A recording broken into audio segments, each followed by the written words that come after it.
دیا voice channel کے پیارے ناظرین، السلام علیکم۔ بچے اس ویڈیو سے دور رہیں۔ مجھے اپنے بیٹے کے لیے ایک بہت خوبصورت لڑکی پسند آئی۔ میں اپنے شوہر کو بھی لڑکی دکھانے کو ساتھ لے گئی۔ میرے شوہر اس کے ماں باپ سے ملے، مگر لڑکی کو دیکھ کر میرے شوہر کے پسینے چھوٹ گئے، کیونکہ پھر وہ لڑکی بہو بن کر ہمارے گھر آ گئی۔ اور ایک راز، ان کا راز میرے سامنے، سچی کہانی۔ میری شادی 24 برس کی عمر میں کر دی گئی۔ میرے شوہر کا نام عباس تھا۔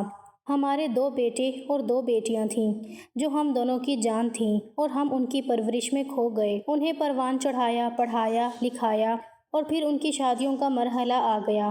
پہلے تو بیٹیوں کو اس کے گھر کا کیا، اور پھر بیٹوں کی باری آ گئی اور بہو کی تلاش شروع ہو گئی۔ لوگ کہتے ہیں کہ اس زمانے میں لڑکیوں کے لیے رشتے تلاش کرنا مشکل امر ہے، لیکن میرے خیال میں جیسے بیٹیوں کے لیے لڑکا ڈھونڈنا مشکل ہوتا ہے، اسی طرح بیٹوں کے لیے دلہن ڈھونڈنا بھی مشکل ہے، جو شہر لانے کے مترادف ہے، کیونکہ بہو نے گھر میں آ کر گھر کا انتظام سنبھالنا اور ہماری نسل کو پروان چڑھانا ہوتا ہے۔ اگر وہ اچھی نہ ہوگی، گھر اور خاندان کا شیرازہ بکھر جائے گا۔ بہت تلاش کے بعد مجھے ایک لڑکی پسند آ گئی، جس کا نام لاریب تھا۔ پہلے تو میں اور میری بیٹی ان کے یہاں جاتی رہیں، کیونکہ ایک بیٹی کی شادی اسی شہر میں ہوئی تھی۔ خیر، جب فیصلہ ہو گیا کہ لڑکی بہت اچھی ہے اور اسی لڑکی کو بہو بنانا ہے، تو عباس سے کہا کہ اب آپ کو ساتھ چلنا ہے، تاکہ آپ بھی لڑکی کو دیکھ لیں۔ جب عباس ہمارے ساتھ ان کے گھر گئے اور لڑکی کے ماں باپ غرض ان کے تمام افراد سے ملے، سبھی بہت خوش اخلاق تھے۔ عباس بھی ان سب سے مل کر کافی خوش تھے۔ پھر لڑکی چائے لے کر آ گئی اور لڑکی کو ایک نظر دیکھتے ہی ان کے چہرے کا رنگ بدل گیا۔ عباس پریشان ہو گئے۔ میری نظریں ان کے چہرے پر ٹکی تھیں کہ دیکھوں میرے میاں کا لڑکی کو دیکھ کر کیا تاثرات ہیں، انہیں پسند آئی ہے یا نہیں۔ یقین تھا کہ یہ بچی انہیں بھی اچھی لگے گی، کیونکہ وہ تھی ہی اتنی من موہنی اور تمیز والی۔ مگر جب شوہر کے ماتھے پر پسینے کے قطرے چمکتے دیکھے تو میرے پیروں سے زمین نکل گئی۔ جنوری کا مہینہ اور سخت سردی پڑ رہی تھی۔ بھلا ایسے موسم میں ان کے ماتھے پر پسینہ کیسا؟ ہم وہاں زیادہ دیر نہ بیٹھے۔ مجھے یہ فکر لاحق ہو گئی کہ شاید عباس کو یہ بچی پسند نہیں آئی، اب نئے سرے سے مشقت کرنی پڑے گی۔ ڈر رہی تھی کہ وہ یہ نہ کہہ دیں کہ یہاں رشتہ نہیں کرنا۔ جب ہم گھر آئے تو میں نے سب سے پہلا سوال شوہر سے یہی کیا، عباس، کیا آپ کو اپنی ہونے والی بہو پسند آ گئی ہے؟ وہ بولے، جب تم لوگوں نے فیصلہ کر لیا ہے تو مجھ سے کیا پوچھنا؟ میں نے کہا، ایسا کیسے ہو سکتا ہے کہ آپ کی رائے جانے بغیر ہم کوئی فیصلہ کر لیں؟ آپ کی رائے ضروری ہے۔ اگرچہ تم سب کو پسند ہے تو مجھے تم لوگوں کے فیصلے پر اعتراض نہیں ہے۔ یہ لوگ بہت اچھے ہیں، تاہم ایک نظر روحان کو بھی دکھا دو۔ وہ ایک نظر دیکھ چکا ہے، اسے تو لڑکی بہت پسند آئی ہے۔ اب تو شاید انکار پر وہی آمادہ نہ ہو، کیونکہ وہ اس رشتے پر بہت خوش دکھائی دیتا ہے۔ بس آپ ہاں کہہ دیجئے۔ میں نے دھڑکتے دل کے ساتھ کہا تھا، لڑکی سے زیادہ تو اس کا خاندان، ان کا طور طریقہ اور ماں باپ کو دیکھا جاتا ہے۔ وہ سب بھی بہت اچھے ہیں۔ تو ٹھیک ہے، پھر ہاں کہہ دیں۔ ہاں، انہوں نے کچھ پریشانی سے مختصر سا جواب دیا اور میں نے سکون کا سانس لیا، لیکن میرے سرتاج نہ جانے کیوں بہت پریشان دکھائی دیتے تھے۔ رشتہ پکا ہو گیا اور 1 ماہ بعد شادی رکھ دی گئی۔ لاریب کو 1 ماہ بعد ہم دھوم دھام سے بیاہ کر گھر لے آئے۔ جیسا تصور کیا تھا اسے بالکل ویسا ہی پایا، بالکل جو سوچ تھی اس سے بڑھ کر پایا۔ وہ بہت اچھی عادات کی مالک اور ہم سب کا احترام کرنے والی لڑکی تھی، سلیقہ مند، پڑھی لکھی اور خوبصورت۔ بھلا اور ہمیں کیا چاہیے تھا؟ میرا بیٹا اس پر فدا تھا۔ تاہم میں نے یہ محسوس کیا کہ عباس بہو کے گھر آ جانے کے بعد سے کافی پریشان رہنے لگے ہیں، جیسے انہیں اپنے بیٹے اور بہو کی خوشیوں سے کوئی سروکار نہ ہو۔ وہ گھر میں بھی اجنبی اور الگ تھلگ رہنے لگے۔ بہو سے تو بہت کم بات کرتے، لیکن جب وہ سامنے ہوتی تو ان کی نظریں حسرت بھرے انداز میں اٹھتی تھیں، جیسا کہ وہ اسے پہلے سے جانتے ہوں اور ان کا اس سے کوئی رشتہ ہو۔ ایک دن میں نے پوچھ ہی لیا، عباس، لاریب کے آ جانے سے آپ اتنے پریشان اور بجھے بجھے سے کیوں رہتے ہیں، جیسے آپ ہم سب سے کچھ چھپا رہے ہوں؟ آپ پہلے تو ایسے نہ تھے۔ آپ مجھے تو اپنی اس پریشانی کی وجہ بتا سکتے ہیں، لیکن وہ بس ٹالے جا رہے تھے اور مجھے کچھ نہیں بتانا چاہتے تھے۔ جب میں ان کے پیچھے پڑ گئی اور بہت زیادہ اصرار کیا تو وہ کہنے لگے کہ پہلے تم وعدہ کرو کہ یہ سب سن کر تم مجھے معاف کر دو گی۔ میں نے بھی آخر یہ راز جاننے کے لیے وعدہ کر لیا، اور پھر وہ بولے، ان دنوں میں 2nd ایئر میں تھا، جب مجھے ایک لڑکی سے محبت ہو گئی، وہ بھی کالج ہی کی اسٹوڈنٹ تھی اور سیکنڈ ایئر میں تھی۔ ہم صبح سویرے گورنمنٹ ٹرانسپورٹ میں اکٹھے جاتے تھے کیونکہ ہم ایک ہی اسٹاپ سے بیٹھتے تھے۔ شروع میں ایک دوسرے کو خاموش نگاہوں سے دیکھتے رہے، آہستہ آہستہ الفاظ لبوں پر آنے لگے اور ہم ایک دوسرے کے قریب ہو گئے۔ صبح کے وقت وہ بس جس میں ہم سوار ہوتے وہ جہاں سے آتی تھی وہ اسٹاپ ہم سے 3 کلومیٹر پہلے آتا تھا اور بس پہلے آنے والے اسٹاپ پہ ہی مسافروں سے بھر چکی ہوتی تھی۔ جب ہم بس میں سوار ہوتے تو بس میں بیٹھنے کو جگہ نہ ملتی اور یوں ہم کھڑے کھڑے سفر طے کرنا ہوتا تھا، اس لیے یہ بس بھی غنیمت ہی تھی۔ خواتین کو اگرچہ بیٹھنے کو سیٹ مل جاتی تھی، جس سیٹ پہ وہ بیٹھی ہوتی میری یہی کوشش ہوتی کہ اس کے قریب کھڑے ہونے کی جگہ مل جائے۔ پھر میں نے چاہا کسی طور اس سے بات ہو، مگر وہ بہت محتاط قسم کی لڑکی تھی، تاہم میری لگن سچی تھی۔ تقریباً سال ایسے ہی گزر گیا۔ سال بعد ہم ایک دوسرے سے بات چیت کرنے لگے۔ ایک روز چھٹی کے بعد میں نے اسے چائے کی آفر کی جو اس نے قبول کر لی اور میری خوشی کی کوئی انتہا ہی نہ تھی۔ ہم نے سامنے والی کینٹین میں ایک ساتھ چائے پی، اس کے بعد وقتاً فوقتاً اکٹھے کینٹین جانے لگے۔ اسے گول گپے بہت پسند تھے، میں ہمیشہ بڑی پلیٹ گول گپے کا آرڈر دیتا تھا، وہ آدھی کھا کر آدھی چھوڑ دیتی تو بقیہ آدھی میں کھا لیتا۔ اس کا بچا ہوا کھانا کھا کر مجھے بہت اچھا لگتا تھا۔ سال بھر ہم ایک دوسرے کو اچھی طرح جان چکے تھے۔ وہ 4 بھائیوں کی اکلوتی بہن تھی اور اپنے گھر کی بہت لاڈلی تھی۔ اکثر مجھ سے اپنی فیملی کے بارے میں باتیں کرتی اور اتنی اپنائیت سے اپنے گھر کی باتیں بتاتی کہ مجھے لگتا کہ میں بھی اسی کی فیملی کا ایک فرد ہوں۔ اکثر وہ اپنے مسائل بھی مجھ سے شیئر کر لیتی، کہا کرتی کہ آپ سے کیا پردہ، آپ تو ہو ہی اپنوں جیسے۔ اس کی اس بات سے مجھے ایک انجانی سی خوشی مل جاتی۔ یوں ہی یہ حسین وقت گزرتا رہا اور مجھے جیسے دنیا جہان کی خوشیاں مل گئی تھیں۔ اور پھر ایک منحوس دن ایسا آیا کہ ہم میں جدائی کا وسیع سمندر حائل ہو گیا جسے عمر بھر کوئی عبور نہیں کر سکتا۔ یہ 12 دسمبر کی ایک سرد رات تھی۔ بارش کے ساتھ ساتھ خوب برف پڑی تھی۔ اس روز صبح بس نہ آئی اور ہم لوگ کھٹارا ویگنوں میں سفر کرنے پر مجبور ہو گئے۔ ہم دونوں کو ایک ہی ویگن میں جگہ نہ ملی تو میں دوسری ویگن میں جو اس سے کچھ دیر بعد چلنے والی تھی اس میں بیٹھ گیا۔ جس ویگن میں وہ بیٹھی تھی ایک خطرناک موڑ کاٹتے ہوئے برف کی وجہ سے پھسل کر تقریباً فٹ کی گہرائی میں جا گری۔ شدید سردی، اس پر برف باری، نیچے بہتے ہوئے نالے کا پانی بھی تقریباً جم چکا تھا۔ ویگن سیدھی نالے میں جا گری۔ ہم تقریباً 15-20 منٹ بعد وہاں پہنچے کیونکہ ہماری ویگن پیچھے چل رہی تھی۔ لوگوں کا ہجوم دیکھ کر ڈرائیور نے ویگن کو روک دیا۔ اسی راستے پر ایک فوجی ڈاکٹر کچھ فوجیوں کے ساتھ گزر رہا تھا، اس نے بھی روک لیا۔ ہم لڑکے کودتے پھسلتے نیچے نالے میں پہنچ گئے۔ گرنے والی ویگن بہت بری طرح پچک گئی تھی اور آدھی سے زیادہ پانی میں ڈوبی ہوئی تھی۔ فوجی، نوجوان اور عام لوگ سبھی زخمیوں کو شیشے وغیرہ توڑ کر نکالنے میں مصروف تھے۔ غضب کی سردی اور برف کی وجہ سے ہاتھ پاؤں شل ہو رہے تھے اور مدد کو آنے والا ڈاکٹر اپنے جوان و معاونت سے زخمیوں کی مرہم پٹی میں مصروف تھا۔ اتنے میں 2 لڑکیوں کو ویگن سے نکالا گیا۔ میرے تو وہم و گمان میں بھی نہ تھا کہ ان میں ایک مہنور بھی تھی۔ وہ بری طرح زخمی تھی۔ ڈاکٹر نے اس کی نبض دیکھی اور پھر اس کی آنکھیں کھول کر دیکھنے لگا۔ ڈاکٹر کے چہرے کے تاثرات سے ظاہر ہو گیا کہ وہ ختم ہو چکی ہے اور دوسری لڑکی جو اس کی سہیلی اور ہم جماعت بھی تھی وہ بھی مر چکی تھی کیونکہ اس کی گردن اور سر پر بہت گہرا زخم تھا۔ ایک ٹھنڈے پانی میں گرنے کی وجہ سے ان کے چہرے نیلے پڑ گئے تھے، جیسے کسی سفید کپڑے کو بہت زیادہ نیل لگا دیا گیا ہو۔ اس وقت کی کیفیت میں بیان نہیں کر سکتا۔ شدید سردی کے باوجود میرے پسینے چھوٹ رہے تھے۔ میرے دل میں اتنا شدید درد ہو رہا تھا کہ مجھے لگ رہا تھا کہ مجھے یہاں ہارٹ اٹیک ہونے والا ہے۔ تب ہی میں ٹکرا کر ایک طرف گر گیا۔ ایک شخص نے آگے بڑھ کر مجھے سہارا دیا۔ وہ سمجھا کہ شاید میں برف پر سے پھسل گیا ہوں اور میں تو اپنی مہنور کے شاداب چہرے کو جمع ہوا دیکھ کر برداشت نہ کر پایا تھا۔ میری دنیا اجڑ گئی تھی۔ وہ سارے مستقبل کے خواب، وعدے، ارمان تو میں نے اس کے ساتھ دیکھے تھے، سبھی تو چکنا چور ہو گئے تھے۔ ویگن میں کل جتنی سواریاں تھیں 2 لڑکیاں اور 1 لڑکا مر چکے تھے، جن میں ایک میری مہنور بھی تھی۔ باقی تمام سواریاں اگرچہ بچ گئی تھیں لیکن بری طرح زخمی تھیں۔ کسی کی ٹانگ، کسی کا سر اور کسی کے بازو ٹوٹے ہوئے تھے۔ سامنے کا شیشہ ٹوٹنے کی وجہ سے ڈرائیور کا چہرہ بھی لہو لہان ہوا تھا اور اس کی دونوں بازو بھی ٹوٹ چکی تھیں۔ اسی دن سے میری زندگی کی گھڑی ٹھہر گئی تھی۔ میری سوچیں اور آرزوئیں، جینے کی امنگ، کچھ کرنے کا حوصلہ، سب کچھ جامد و ساکت ہو گیا۔ زندگی کے ایک پل کا بھروسہ نہیں، یہ بات تو ہر وقت سنتے تھے، آج اس کا تجربہ بھی اپنی آنکھوں کے سامنے کر لیا تھا۔ کالج کے لڑکے اور کچھ دوسرے لوگ واپس ان کے ساتھ ان کے گاؤں پہنچ گئے۔ بارش اور پھر اس کے بعد برف باری کی وجہ سے تدفین شام تک ہو پائی۔ اس حادثے کے بعد میں ہفتوں تک کالج نہ جا سکا، کیونکہ اب میری زندگی میں کسی کام کی حیثیت نہ رہی تھی۔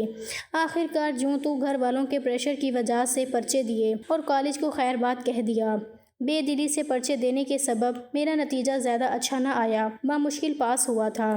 اب سارا دن گھر میں پڑا رہتا، دوستوں سے ملنا جلنا بھی چھوڑ دیا تھا۔ گھر والے کہتے کیا ارادہ ہے، آگے پڑھنا ہے یا ملازمت کرنی ہے یا کوئی بزنس کرنا ہے؟ میں انہیں کوئی جواب نہ دے پاتا۔ وہ میری پریشانی نہیں جانتے تھے، کیونکہ میں اپنی پریشانی ان سے چھپائے ہی جی رہا تھا۔ مہنور اور میرے درمیان جو تعلق تھا اس کا کسی کو علم نہ تھا۔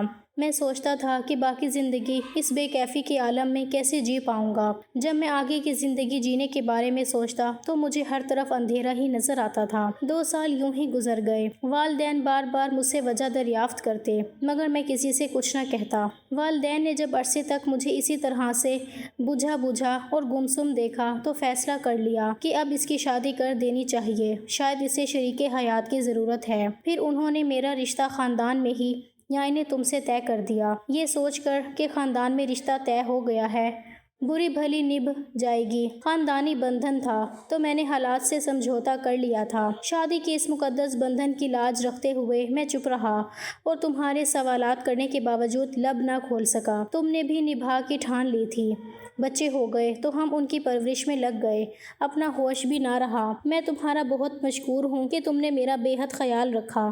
ماضی پر وقت کی دھن جمنے لگی اور اتنا عرصہ گزر گیا، یہ راز میرے من میں ہی دفن رہا۔ مہنور ایسے جہاں میں جا بسی ہے کہ اب لوٹ نہیں سکتی، لہٰذا میں نے سوچا اسے بھلا دینے میں ہی عافیت ہے۔ اس کی اینک اور کتابیں برسوں میرے پاس پڑی رہیں، اور پھر ایک دن تم نے صفائی کرتے ہوئے پرانی اور فالتو چیزیں سمجھ کر باہر پھینک دیں۔ کئی دن تک میں صدمے میں رہا مگر تم سے ذکر نہ کیا۔ یہ زخم تو کب کا بھر گیا تھا، مگر لاریب کو دیکھ کر وہ حادثہ پھر سے میرے ذہن میں تازہ ہو گیا، اور اپنی بہو میں مہنور کی اس قدر مشابہت دیکھی تو یقین نہ آیا کہ دنیا میں اتنے مماثل چہرے رکھنے والے لوگ ہوتے ہیں۔ جب میں نے پہلی بار لاریب کو اس کے والدین کے گھر دیکھا تو حیرت کے سمندر میں ڈوب گیا۔ مجھے لگا کہ مہنور زندہ ہو کر آ گئی ہے، حالانکہ اس واقعے کو 40 سال سے اوپر ہونے کو آئے ہیں۔ ان کی تکلیف دیکھتے ہوئے اور کچھ اپنے شوہر کو کسی اور لڑکی کی محبت میں اس قدر گرفتار دیکھ کر میرے دل میں بہت تکلیف ہو رہی تھی۔ میں نے ان سے کہا کہ انسانوں کی صورتیں ایک دوسرے سے ملتی جلتی ہوتی ہیں، اس میں حیران پریشان ہونے کی کیا بات ہے؟ وہ لڑکی آپ کی کلاس فیلو ہی تھی، قریبی عزیز تو نہ تھی کہ اتنی مدت گزر جانے کے باوجود آپ اس کی یاد میں ڈوبے ہوئے ہیں۔ اتنی دیر میں تو اپنے قریب ترین لوگوں کی یادیں بھی ذہن میں دھندلا جاتی ہیں۔ اس کی یاد بھی اب وقت کے ساتھ دھندلا رہی تھی، مگر جب میں نے لاریب کو دیکھا تو پھر سے جیسے اس کی یاد تازہ ہو گئی ہے، بالکل وہی نقوش، وہی چہرہ اور ویسی ہی آنکھیں۔ میں نے بہت مشکل سے کہا، کیا آپ اس سے اب بھی محبت کرتے ہیں؟ ان کے چہرے پر قرب کی ایک لہر دوڑ گئی اور کہنے لگے، اسے دنیا سے گئے ہوئے برسوں گزر چکے ہیں، مگر مجھے لگتا ہے کہ جیسے یہ کل کی ہی بات ہو، وہ جیسے ماضی میں کھو چکے تھے، جیسے ان کا دل اس کی یادوں سے اس قدر لبریز ہو چکا ہو اور بے معنی چھلک جانے کے قریب ہو۔ بہو کو دیکھ کر مجھے لگا کہ ضرور لاریب اور مہنور میں کوئی قریبی رشتہ داری ہوگی۔ فرق یہ ہے کہ لاریب اینک نہیں لگاتی جبکہ مہنور اینک لگاتی تھی، لیکن اب جب کہ بہو بھی اینک لگانے لگی ہے تو مجھے یہ محسوس ہوتا ہے کہ مہنور زندہ ہو کر میرے سامنے آ گئی ہے، حالانکہ ایسا ہرگز نہیں ہو سکتا۔ اب مجھے سمجھ آئی کہ آخر کیوں ہماری شادی کے بعد میں نے محسوس کیا تھا کہ عباس کھوئے کھوئے سے رہتے ہیں، جیسے کسی اور دنیا، کسی اور مقام پر ہوں۔ وہ میرے پاس ہوتے ہوئے بھی پاس نہیں تھے۔ یہ عجب احساس تھا جو ہر لمحہ مجھے زخمی کیا کرتا تھا۔ شروع میں بہت پریشان رہی، وقت گزرنے کے ساتھ ساتھ اتنی ہمت آ گئی کہ ان سے سوال کرنے لگی، آخر آپ کا رویہ ایسا کیوں ہے؟ اتنی دفعہ اس سوال کو دہرایا لیکن انہوں نے کبھی جواب نہ دیا، بات کو ٹال جاتے تھے۔ وقت گزرتا رہا، میں نے بھی ان کے سرد رویے سے سمجھوتا کر لیا تھا، یہ سوچ کر کہ بعض لوگ پیدائشی اسی طرح کے ہوتے ہیں، یا شاید ابتدا سے ہی ایسا مزاج لے کر پیدا ہوئے ہیں۔ بچے ہو گئے اور ہم ان کی پرورش میں کھو گئے۔ اب عباس کو اس قدر غمگین دیکھ کر میں نے ان سے کہا کہ میں لاریب سے پوچھوں گی کہ اس کی فیملی میں کوئی مہنور نام کی لڑکی گزری ہو جس کا انتقال ویگن کے ایکسیڈنٹ میں ہوا ہو۔ مہنور اور لاریب میں کوئی قریبی رشتہ داری بھی تو ہو سکتی ہے۔ میں نے عباس کی نم آنکھوں کو دیکھ کر ان کی دل جوئی کی کوشش کی اور یہ معاملہ بھی آخر ایک دن حل ہو ہی گیا۔ 1.5 سال بعد اللہ تعالیٰ نے روحان اور لاریب کو بیٹی کی خوشی عطا کی تو ہم سب ہی نہال ہو گئے۔ عباس بھی بہت خوش تھے۔ مدت بعد میں نے انہیں ہنستے مسکراتے دیکھا تھا۔ وہ پوتے پر جان دیتے تھے۔ اب ان کا دل لگ گیا تھا۔ سارا دن اپنے پوتے سے کھیلتے اور نہال رہتے۔ ننھے زین نے ان کی زندگی ہی بدل کر رکھ دی۔ میری بڑی بیٹی شوہر کے ساتھ انگلینڈ جا چکی تھی۔ اس نے عباس کو اپنے پاس بلوا لیا۔ وہ پوتے کی تصویر ساتھ لے گئے۔ وہ اس کی تصویر کو دیکھتے اور ہر دم روتے۔ انہیں زین کی تڑپ ستانے لگی۔ بالآخر مجبور ہو کر جلد ہی واپس آ گئے۔ ان کی واپسی پر لاریب کے والدین نے ہمارا کھانا کیا تو اپنی فیملی کے کچھ لوگوں کو بھی مدعو کیا۔ دعوت میں باتوں کے دوران یہ بات ہو گئی کہ مہنور اور لاریب آپس میں کیوں کر اس قدر مماثلت رکھتی ہیں، اور اس راز سے پردہ مہنور کی والدہ نے اٹھایا۔ انہوں نے ہمیں بیٹھے بیٹھے یوں ہی اپنی فیملی کی پرانی تصویروں کا البم دکھایا جس میں مہنور کی بھی کافی تصاویر تھیں۔ البم میں لگی تصاویر میں عباس نے اس کو پہچان لیا۔ وہ بولے، یہ میری بہو کی ہم شکل کون ہے؟ لاریب کی والدہ بولی، یہ لاریب کی مرحومہ پھوپھی ہیں جن دنوں وہ کالج جاتی تھیں۔ اس کا انتقال ہو گیا تھا۔ ویگن پھسل کر نالے میں گر گئی تھی۔ یہ کون سے سن کی بات ہے؟ میں نے پوچھا۔ لاریب کی دادی نے سن بتا دیا کہ مہنور فلاں کالج میں پڑھتی تھی۔ دوسرا سوال عباس نے کہا، ہاں بیٹے تم نے صحیح پہچانا ہے، لیکن تم نے کیسے پہچانا؟ ماں جی، مہنور میری کالج فیلو تھی، وہ میرے ساتھ پڑھتی تھی۔ یہ کہتے ہوئے عباس کی آنکھیں نم ہو گئیں۔ ہم سب پر بھی چند لمحات کو سوگوار ہی چھا گئی۔ اب یہ ہونے لگا کہ عباس اب بہو کا بہت زیادہ خیال رکھنے لگے، اس کی ہر فرمائش پوری کرتے اور بہت پیار سے اس سے بات کرتے۔ میں بہو کو کچھ کہہ دیتی تو ناراض ہوتے کہ اسے کچھ مت کہا کرو، اتنی اچھی بہو تو قسمت والوں کو ملتی ہے۔ میں ان کی بات سن کر خاموش ہو جاتی۔ مجھے لگتا کہ مہنور کی بھتیجی کو اپنی بہو دیکھ کر انہیں بے حد سکون ملا ہے۔ اس کی پریشانی اور اس کی ناگہانی موت کے دکھ نے بڑے عرصے تک عباس کو گیلی لکڑی کی طرح سلگائے رکھا تھا، لیکن اب بہو کو سکھ پہنچا کر جیسے انہیں قرار آنے لگا تھا، جیسے لاریب کو سکھ پہنچا کر وہ مہنور کی روح کو خوش کرنا چاہتے ہوں۔ وہ بہو کو دیکھ دیکھ کر جیتے تھے۔ وہ جو ہر حکم کرتی فوراً بجا لاتے، اس کی کسی بات کو رد نہ کرتے، گویا ان میں اس کے سامنے انکار کرنے کی ہمت ہی نہ تھی۔ وہ اگر تارے توڑ کر لانے کا کہتی تو شاید وہ یہ بھی کر لیتے، اگرچہ یہ ناممکن بات تھی۔ اچانک ان کی زندگی میں ایک نیا موڑ آیا۔ وہ اب مہنور کو خواب میں دیکھنے لگے۔ جس روز خواب میں اسے دیکھتے، صبح مجھے خواب سناتے، اور خواب سناتے وقت گویا وہ کسی اور دنیا میں ہوتے۔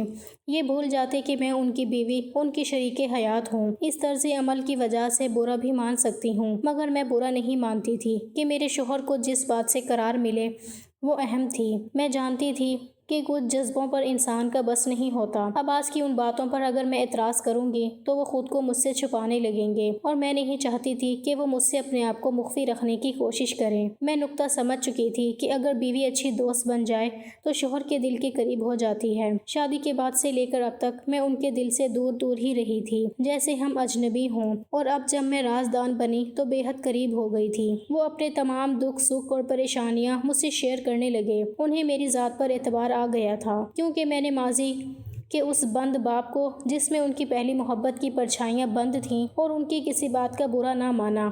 برا کیوں مانتی؟ ایک ایسی عورت جو ان کی زندگی میں نہیں تھی، جو مر چکی تھی، وہ میری مد مقابل کیوں کر ہو سکتی تھی؟ اپنے رب سے دعا کرتی تھی کہ وہ مجھے صبر اور میرے شوہر کو سکون عطا کرے۔ جب میں عباس کی غم گسار بن گئی، ان کے دل میں چھپے دکھ کو توجہ سے سننے لگی، تو وہ مجھ سے ہر وقت ہم کلام رہنے لگے، دور ہو کر بھی نزدیک محسوس ہوتے تھے۔ رفتہ رفتہ یہ عالم ہوا کہ ایک منٹ بھی میرے بغیر رہنا ان کے لیے دو بھر ہو گیا۔ جس شخص کے ساتھ اتنے سالوں سے بات کرنے کو ترستی تھی، وہ اب ہمہ وقت میرے ساتھ ہم کلام رہنے لگا تھا۔ یہاں تک کہ ایک دن ایسا آیا کہ وہ اپنی مرحومہ محبوبہ کو بلا کر اب وہ صرف میرے بارے میں باتیں کرتے، میرا خیال رکھتے اور میرے بغیر خود کو تنہا محسوس کرتے۔ میں ان کے لیے ایک اہم ہستی ہو گئی تھی۔ گھر میں ادھر ادھر ہوتی، دروازے سے اندر آتے ہی آواز لگاتے، کہاں ہو بھائی، نظر نہیں آ رہی؟ بچوں سے پوچھتے، ارے کہاں ہے تمہاری دادی؟ میں کچن میں ہوتی تو وہاں آ جاتے۔ کہتے، ارے کیا ہو گیا ہے؟ گھر میں ایک پل کو تمہیں نہ دیکھوں تو جی گھبرانے لگتا ہے۔ تب میں ہنس کر کہتی کہ لاریب کا احسان ہے کہ وہ بہو بن کر اس گھر میں آئی تو برسوں سے آپ کے دل میں چھپا ہوا راز ہم پر کھلا، اور مہنور کی یادوں کو ہم نے آپ کے دل سے بالآخر باہر نکال کر ہی دم لیا۔